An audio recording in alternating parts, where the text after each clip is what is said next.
અને હવે વાત કરીએ હવામાન વિભાગની આગાહીની કે આખરે આગામી 72 કલાક રાજ્યમાં કેવો વરસાદી માહોલ જોવા મળશે। સૌરાષ્ટ્રથી લઈને ઉત્તર ગુજરાત અને દક્ષિણ ગુજરાતથી લઈને મધ્ય ગુજરાતના જિલ્લાઓમાં વરસાદ ક્યાં ક્યાં જોવા મળશે અને કયા પ્રકારે હશે। સાથે એ વાત પણ છે કે ખેડૂતોની ચિંતા વધી ગઈ છે। ખેડૂતોની ચિંતા વધી છે ત્યારે શું છે હવામાન વિભાગની સૌથી નવી આગાહી જોઈએ।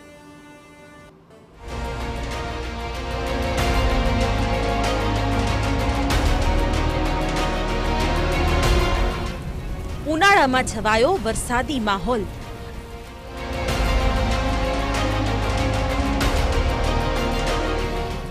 આગામી 72 કલાક ક્યાં પડશે વરસાદ?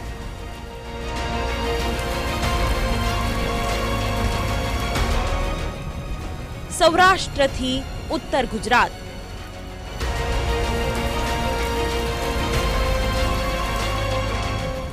મધ્ય ગુજરાતથી દક્ષિણ ગુજરાત,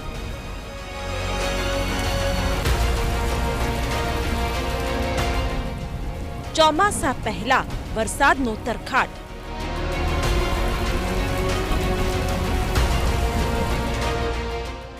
ગુજરાતમાં ચોમાસાની સત્તાવાર એન્ટ્રીને હજુ 1 મહિનો બાકી છે। જો કે હાલ ઉનાળામાં ચોમાસા જેવી સ્થિતિ ઊભી થઈ ગઈ છે।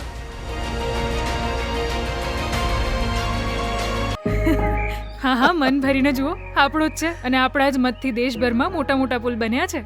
हमारी जिंदगी तो पूरी થઈ ગઈ બેટા।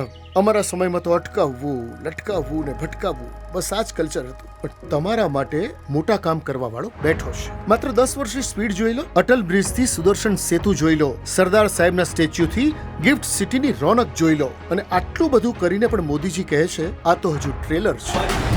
કમળનું બટન દબાવો, ભાજપને જીતાડો। દક્ષિણ ગુજરાત અને ઉત્તર ગુજરાતમાં હાલ અનેક જિલ્લાઓમાં વંટોળ સાથે વરસાદ ત્રાટક્યો છે। વલસાડમાં ભારે પવન અને કરા સાથે વરસાદ ખાબક્યો છે, જેના કારણે ખેડૂતોમાં ચિંતાના વાદળો છવાયા છે। વરસાદના કારણે કેરીના પાકને મોટા પ્રમાણમાં નુકસાન થઈ શકે છે। હવામાન વિભાગની આગાહી પ્રમાણે 72 કલાક સુધી રાજ્યમાં વરસાદી માહોલ જ રહેશે।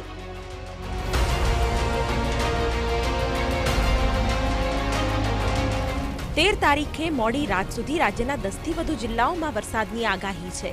બનાસકાંઠા, સાબરકાંઠા, પાટણ, મહેસાણા, ગાંધીનગર, અમદાવાદ, આણંદ, અરવલ્લી, મહીસાગર, પંચમહાલ, દાહોદ, છોટાઉદેપુર, વડોદરા, નર્મદા, તાપી, નવસારી, ડાંગ, વલસાડ, દમણ, દાદરા નગર હવેલીના કેટલાક વિસ્તારોમાં ગાજવીજ સાથે ગીર સોમનાથ, અમરેલી, ભાવનગરમાં છૂટા છવાયા વરસાદની શક્યતા વ્યક્ત કરવામાં આવી છે।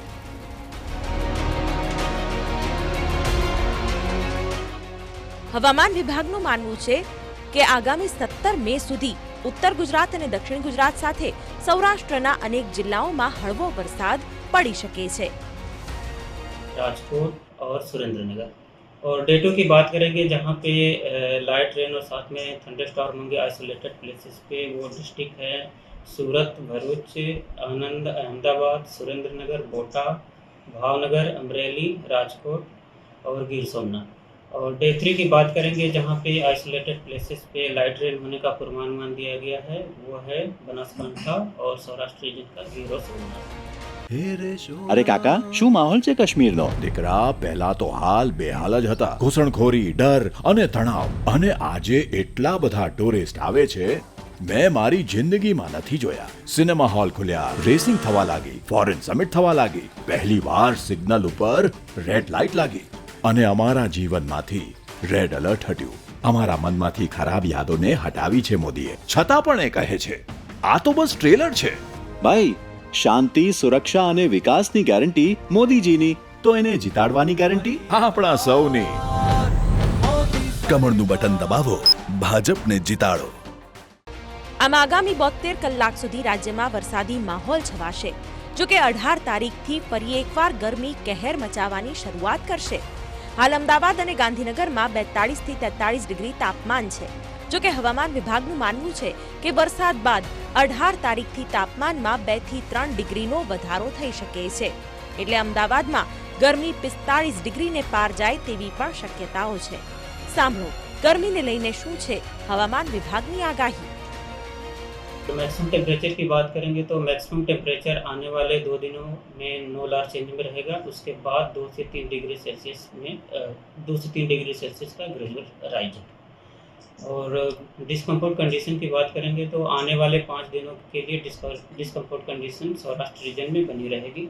और अहमदाबाद और गांधीनगर का मैक्सिमम टेम्परेचर रियलाइज की बात करेंगे तो अहमदाबाद का 41.7 degree Celsius maximum temperature realise हुआ और गांधीनगर का 41। और आज के लिए फोरकास्ट की बात करेंगे अहमदाबाद और गांधीनगर के मैक्सिमम टेम्परेचर का तो 43 अहमदाबाद के लिए दिया गया है और 42 गांधीनगर के लिए मैक्सिमम टेम्परेचर का पूर्वानुमान दिया गया है। और ओवरऑल गुजरात स्टेट की बात करेंगे जहाँ पे सबसे ज़्यादा मैक्सिमम टेम्परेचर रियलाइज हुआ है वो 42 डिग्री सेल्सियस सुरेंद्रनगर और 41.7 डिग्री सेल्सियस अहमदाबाद। આમ હાલ તો વરસાદના કારણે ગરમીથી થોડી રાહત મળી છે, જો કે 18 મેથી ફરી એકવાર ગરમી મચાવશે હાહાકાર।